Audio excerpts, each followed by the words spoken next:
Poultry হতে পারে লাভজনক একটি ব্যবসা এবং পোলট্রিতে শুধু একটু ভুলের জন্যে হতে পারে অনেক পরিমাণে লস এবং ক্ষতি। তাই যারা পোলট্রি পালতে ইচ্ছুক ভিডিওটা তাদের জন্য।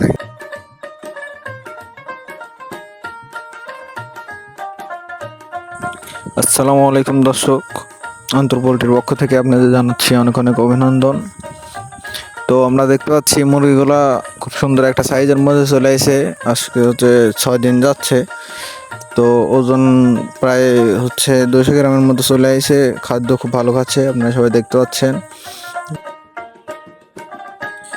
এবং আমরা দেখতে পাচ্ছি বেশিরভাগ মুরগি মানে কমপক্ষে 90% মুরগি প্রায় একরকম আছে।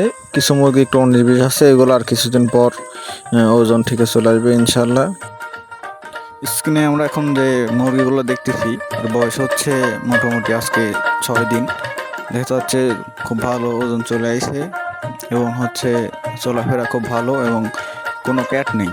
আমরা আগের ভিডিওতে দেখেছিলাম কিছু মুরগি ক্যাট ছিল, পর্যাপ্ত পরিমাণে হিট দেওয়ার কারণে সেইগুলো হচ্ছে ঘাটতি পূরণ হয়ে গেছে। এখন খুব ভালো একটা পজিশনে আছে।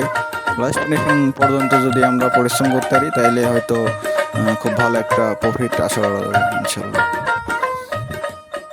তো একটা জিনিস আমি আপনাদের বারবারই বলি যে হচ্ছে নিচে যে ঘুণ বা হচ্ছে লিটার বলি আমরা, এইগুলা যেগুলো ব্যবহার করি এগুলো আমরা লিটার সবসময় শুকনো রাখতে হবে, একদম ঝরঝরা। এবং হচ্ছে খাবার দিনে কমপক্ষে 4 থেকে 5 বার দেওয়া উচিত। খাবার যত ঘন ঘন দেওয়া যাবে মুরগি তত খাবার গ্রহণ বেশি করবে। আর এতে হচ্ছে প্রথম দিকে যদি খাবার বেশি খায় তাহলে লাস্টের দিকে এমনিতেই খাবার খাবে বা হচ্ছে একটু কম বেশি করলেও ওজনে কোনো ক্ষতি আসবে না।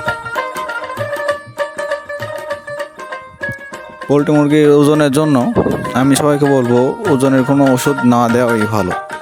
এক্ষেত্রে হচ্ছে বারবার মুরগিকে তাড়ানো এবং হচ্ছে ছোটো থেকে দেখভাল করলেই অবশ্যই মুরগি ভালো হবে ইনশাল্লাহ। এবং খামার করলে আপনি যদি মনে করেন যে শুধু লোক দিয়ে কাজ করাবেন, আপনি কোনো কাজ করবেন না, তাহলে কিন্তু আপনার একটা ক্ষতিতে পড়ার বড় একটা সংখ্যা দেখা দেয়। কারণ হচ্ছে নিজের খামার নিজে যেভাবে পরিশ্রম করব, নিজে যেভাবে দেখাশোনা করব, কাজের লোক সেভাবে দেখাশোনা করবে না। তাই আমরা যারা যারা খামার করব নিজেরাই কাজ করার চেষ্টা করব। না যদি পারা যায় তাইলে হচ্ছে সহযোগিতার জন্য যে কোনো একজন লোক রাখা ভালো। এবং মেডিসিন সম্পর্কে নিজের খামারের ইয়েগুলো নিজেরই করা উচিত বা নিজেরই সব কিছু জানা উচিত। এক্ষেত্রে কখন কোন মেডিসিন দেওয়া উচিত নিজেরই একটা অভিজ্ঞতা থাকবে আর কি। দিনে কমপক্ষে 2 বেলা নিচের লিটারগুলা হচ্ছে পা দিতে হবে। এর ফলে নিচের হচ্ছে যত গ্যাস আছে জমা হয় এগুলো সব বের হয়ে যাবে। এবং হচ্ছে সাইডের উপরে পর্দাগুলো যদি বাতাস না থাকে তাইলে হচ্ছে খোলা উচিত। আর নিচেরগুলো যদি হচ্ছে অতিরিক্ত গরম থাকে বা মুরগি পেন্ডিংয়ে থাকে তখন খুলে দিতে হবে। এক্ষেত্রে এগুলো মেনে চললে অবশ্যই মুরগি ভালো হবে ইনশাল্লাহ সবার।